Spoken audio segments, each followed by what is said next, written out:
Alright, so here we are with Rewindor in robot mode. It's got all his little accessories packed on him. So, alright, let's get started. My mouth as I'm crying, so frightened of dying. Relax, yes, I'm trying, but fear's got a hold on me. When we're done, it's going to look like this. Here is Ejector, same exact mold. Alright, here we go.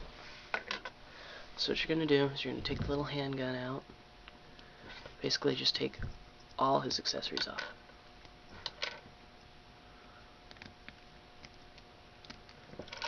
Alright, so here we go. Naked Rewindor. First thing you're going to do is you're going to turn his head around.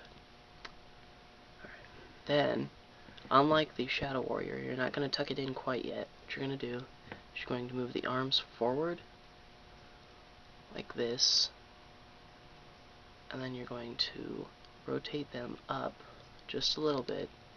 Then you can tuck the head down. If you try to tuck the head down before that, it won't go, because the shoulders have a stopper. So that's how that works. And you're just gonna have the arms up here like this, flip the little side guys out 90 degrees like that, and then you're just gonna go ahead and flip the arms down right here. Alright, next thing you do is you rotate the waist like that, and you're going to flatten out the feet like this. Now you'll see inside here, on the inside of the legs, there's a little peg, and that peg is going to fit in the hand holes of the hands.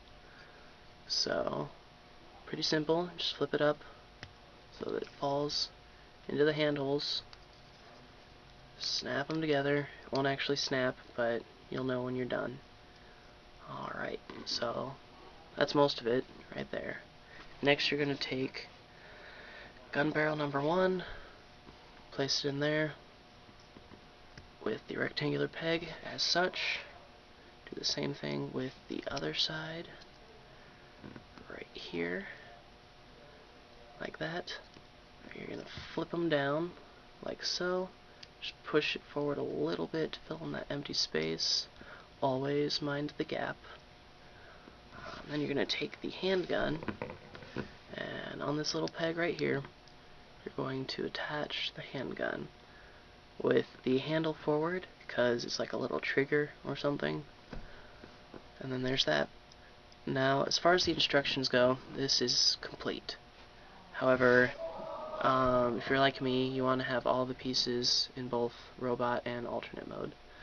So I've been frantically searching for a way to store the swords in weapon mode, and recently I finally found one when I was messing around with my PX-09 Ninja. And what you do is, on the underside of the gun barrels, there are these little slots right here. What you're going to do is you're going to take this part of the sword with the little hole in it, and you're just going to place them on in there. Now, the one thing you risk with this is potentially rubbing off the paint of the swords. I don't think it'll be much of a big deal, since I'm going to keep mine either mostly in weapon mode or keep the swords around the waist. But that's how this works, and I think it actually looks really cool. It's kind of got like a little tiny bayonet on the bottom of each of the gun barrels. And these are Ejector and Rewindor in their respective weapon modes.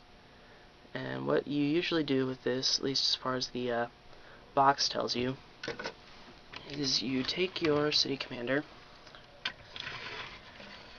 What you're going to do is you're going to just place them on here in the shoulders.